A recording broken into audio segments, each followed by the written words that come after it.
Uy, sabay gibuhat ni mo dia nung kalaso. Magano ko dito sa bahay namin. Ito yung pinagawa mo na bahay. Oo. Kasi naghahintay na nga akong pera. Wala pang pambili pang nito mangiro namin. Pangatid. Meron Kailangan to pala to yung yero. Oo, kaya na.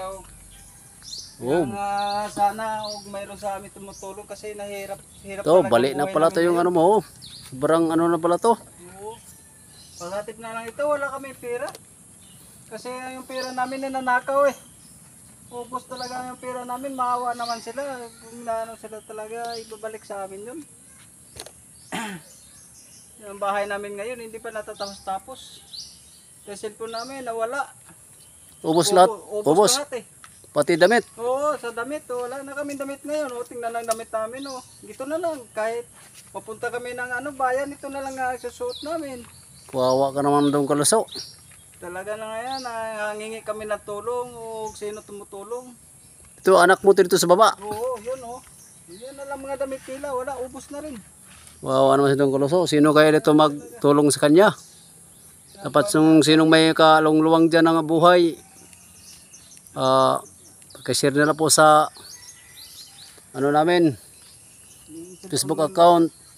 Ito yung ano namin, yung tulong namin to ko doon kalaso kung sino ang tutulong sa kanya. Yung cellphone namin, yung bago ko pa binili yun. Dalawang cellphone yun. Hasta pera, ubos. Hindi naman binabalik sa amin. May awa naman talagang tao na yun. Ibalik sa amin yan. Nandyan yung asawa mo sa loob doon kalaso. Nandyan. Ito talaga mapagawa mo to kasi Oo. nag-aaral to yung mga anak mo. Nag-aaral yan. Yung mga anak ko. Dalawa Yan. Malaglag ka dyan dong. Pagka maglaglag ka doon ka sa baba. Ito yung kailangan mo dito doon kalaso nga kung sinong tutulong sa pabilihan na lang yero. Ang bibilihan ko niya sana itong atip. Hindi na ako makabili kasi wala kaming pera. Sana huwag mayroon tao maawa. Bigyan mo naman kami. Hingi nga ako tulong. Sobra talagang hirap namin ngayon. Wala talaga. Ubos talaga ang pera namin. Dito yung bahay mo. Oo, itong bahay ko. Mas maganda to pala ipaayos to kung sino kang malungluwang dyan na puso sa hindi puso ng saging, puso ng tao. Hingi daw siya ng tulong paggawa ng bahay niya. Hindi pa nga daw ito natapos. Tapos may dalawa pala daw siyang anak pinapaaral. Tapos ang asawa niya may sakit pa. Sakit ang asawa ko dyan eh. Pagit na lang yun, ubo-ubo. Muubo pala yung asawa mo. Oo. Ito pala yung bahay nila dito. Ay, dyan misis dyan. Ang sitwasyon. Ito pala yung misis mo doon kalaso. Oo, dyan. Nag-iipon nga ako dito panggatong Pagkita to sa yung pangulan. Kasi mahirap dito basta maulan. Wala panggatong eh. Yan. Pwede pa kasilip dyan doon kalaso sa bahay nyo. Dito, pasok lang kayo, pasok. Kasi mahirap lang to eh. Oo, maliit lang Hello sa po. bahay namin. Magandang tanghali po. Ano ang natin dyan? Maliit na palang bahay ni Dong Koloso. Maliit lang to eh. May tutulong dyan sa kanila. At bilihan na ito ng yero. Ano na to dito? Yung mga damit sa mga anak mo Dong Koloso, ubos lahat pa wala. Wala na eh. Wala na.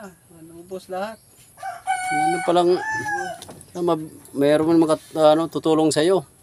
Nahanap kami na kung sino tumutulong, sino may puso ng tao, tulungan mo naman kami. Ito yung mga bahay mo pala, Dong Koloso. Ito eh. Dito yung paikot to. Yan. Dito sa baba, kanino rin yung bahay doon? Yun, sa baba, ando na yun sa Papanga.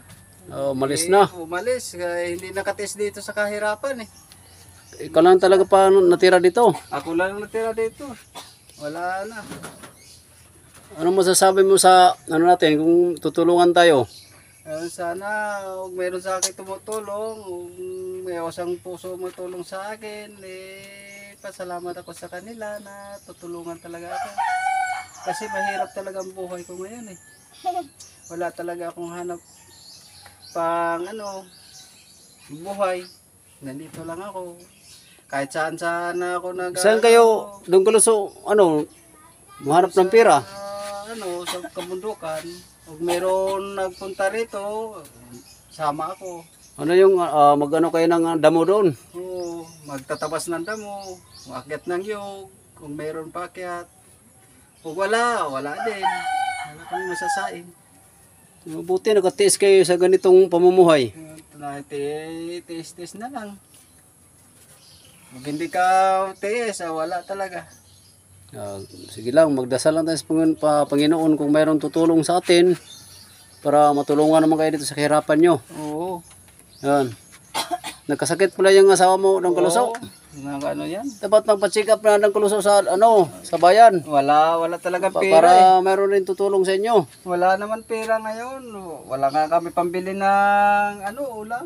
Saan pala yung kamag-anakan nyo, mga magulang nyo? Yun, sa malayo. Malayo talaga sila eh. Kasi wala na kami cellphone. Paano yun? Hindi na sila makontak. Hindi na. Yung mahirap talaga sa pag ninakawan. Wala talaga. Dapat sino ba yung nagnakaw sa cellphone, pati mga gamit nila, pakibalik nila po dito. Kasi kawawa tong yung sinang kaluso, pati yung yung asawa niya may sakit pa. Tapos ito yung dalawang anak niya. Sabi yung isa yung kapatid mo. Ha? Naglaro rin. Mag-aral ka ha, para kayo sa kahirapan. Sige, Dong Kaluso. Na natin to. Sige po. Sige, salamat sa pag-interview sa'yo. Okay. Sana mayroong tutulong sa'yo para mabigyan ka naman ng magandang buhay kasi yung bahay mo hindi pa pala tapos. Hindi pa tapos to. Okay, sige, salamat.